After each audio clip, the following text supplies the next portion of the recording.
Hello friends, இன்றைக்கி நம்ம பார்க்க போகிறது ஒரு எக்லெஸ் மலாய் கேக்கு. ரொம்ப டேஸ்டியாக இருந்துச்சு இது.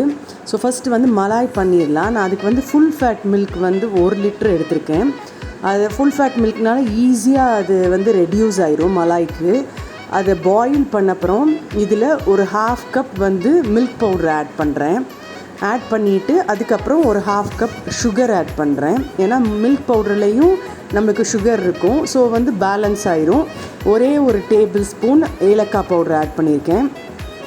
இது வந்து ஒரு 15 மினிட்ஸ் நம்ம அப்படியே சிம்மில் வச்சு கிளறி விட்டுட்டே இருக்கணும். அடி பிடிச்சிடக்கூடாது. ஒரு 15 மினிட்ஸ் கழித்து நம்ம மலாய் ரெடி ஆயிரும்.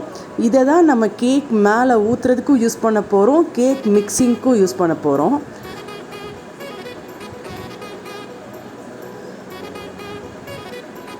இது வந்து பாதாம் பவுடரு கொஞ்சம் ஆட் பண்ணோன்னா ஃப்ளேவர் வந்து ரொம்ப நல்லாயிருக்கும். அதுக்காக நான் ஆட் பண்ணுறேன். ஒரு 10 பாதாமாக பவுடர் பண்ணி எடுத்து வச்சுருக்கேன். கொஞ்சம் பால் எடுத்து மிக்ஸ் பண்ணி அதையும் சேர்த்து இதில் ஊற்றிடலாம். நம்ம திக்னஸும் கொடுக்கும், டேஸ்ட்டும் ரொம்ப நல்லாயிருக்கும்.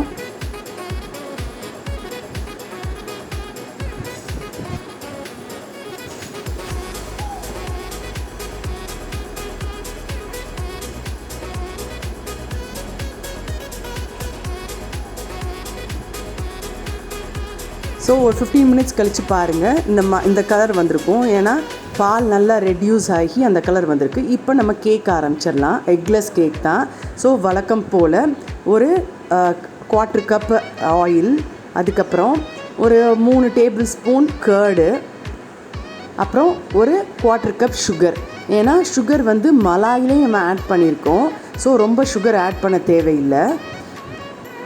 இது எல்லாத்தையும் நல்லா பீட் பண்ணிக்கலாம். ஃபஸ்ட்டு கர்ட், ஆயில், அதுக்கப்புறம் சுகர் நல்லா பீட் பண்ணிவிட்டு அதுக்கப்புறம் நம்ம ட்ரை இன்க்ரீடியன்ட்ஸ் ஆட் பண்ணலாம்.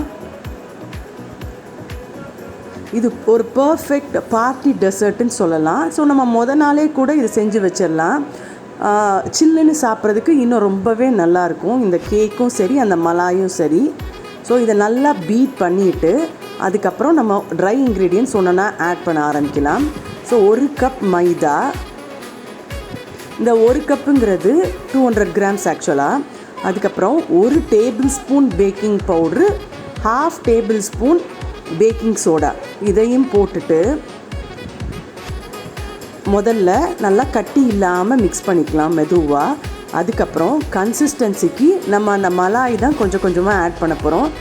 மெயினாக இந்த மலாய் தான் இந்த கேக்குக்கு வந்து ஒரு நல்ல ஃப்ளேவர் அண்ட் டேஸ்ட் கொடுக்க போகுது. நம்ம நார்மல் பாலை விட இதை ஆட் பண்ணுறது நல்லது.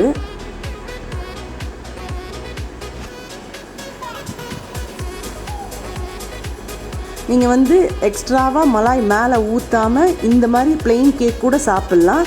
அதுவுமே ரொம்ப டேஸ்ட்டாக இருந்துச்சு. அந்த மலாய் மேலே ஊற்றும் போது அது ஒரு எக்ஸ்ட்ரா ஃப்ளேவர் கொடுத்துச்சு. ஸோ கேக் கன்சிஸ்டன்சிக்கு நம்ம வர வரைக்கும் மெதுவாக அந்த மலாய் கொஞ்சம் கொஞ்சமாக ஆட் பண்ணி மிக்ஸ் பண்ண போகிறோம். இது வந்து கட் அண்ட் ஃபோல்ட் மெத்தட் தான். ரொம்ப ஸ்லோவாக கேக்குக்கு ப்ரெஷர் கொடுக்காம மிக்ஸ் பண்ணோன்னா நல்லா ஸ்பாஞ்சியாக வரும்.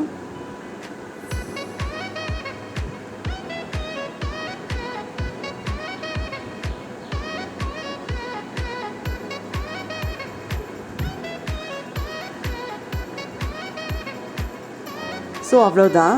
இப்போ கேக் ரெடி ஆயிடுச்சு. நான் வந்து கேக் டின்னை பட்டர் ஷீட் போட்டு க்ரீஸ் பண்ணி வச்சுருக்கேன். அதே மாதிரி அடுப்பில் கடாயையும் ப்ரீ ஹீட் பண்ணி வச்சுருக்கேன். ஸோ இது ரெடி ஆனோடனே நம்ம ஷீட்டில் கேக் டின்னில் மாற்றிட்டு நம்ம கடாயில் வழக்கம் போல் வச்சிட வேண்டியதான்.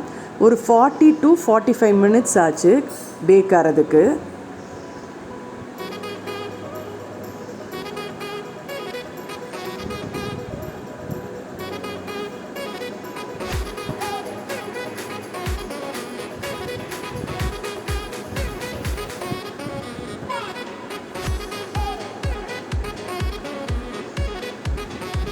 ஸோ கேக் பேட்டர் இப்போ ரெடி ஆகிடுச்சு. பாருங்கள், இப்படி நம்ம எடுத்து ஊற்றும் போது கரெக்டாக அந்த ஃபோல்டு விழணும். அப்போ தான் கேக் பேட்டர் கரெக்டான கன்சிஸ்டன்சின்னு தெரியும்.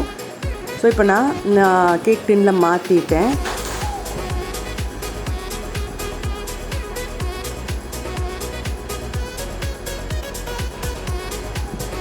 டேப் பண்ணிவிட்டு அதுக்கப்புறம் கடாயில் வச்சிடலாம்.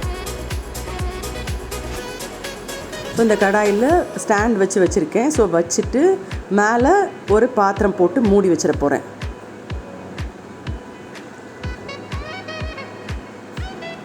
ஸோ அப்புறம் வந்து ஒரு 45 மினிட்ஸ் கரெக்டாக ஆச்சு. ஸோ அப்போ வந்து எடுத்து பார்க்கும்போது ஒட்டாமல் வரணும்.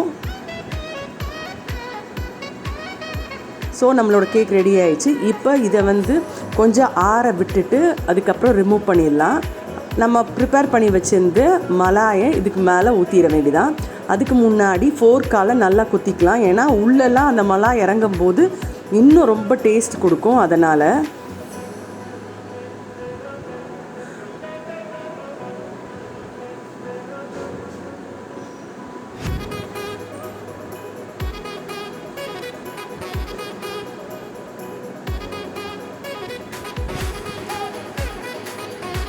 இது வந்து உடனே சாப்பிட்றத விட இந்த மலாய் ஊற்றிட்டு ஒரு 1/2 அன் ஹவர் அப்படியே ரெஸ்டிங் டைம் மாதிரி கொடுத்துட்டு அதுக்கப்புறம் சாப்பிட்டோன்னா இன்னும் டேஸ்டியாக இருக்கும். மேலே நான் முந்திரி, பாதாம், பிஸ்தா சாப் பண்ணி வச்சுருந்தேன். அந்த நட்ஸை வந்து டெக்கரேஷனுக்கு நம்ம போட்டுக்கலாம்.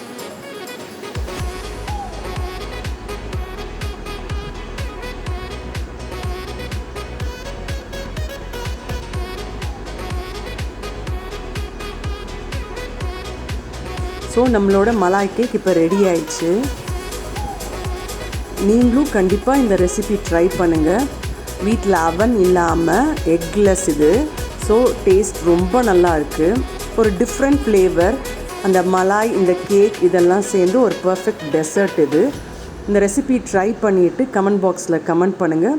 அனுவலவம் சமையல் சேனல் சப்ஸ்கிரைப் பண்ணுங்கள். தேங்க்யூ.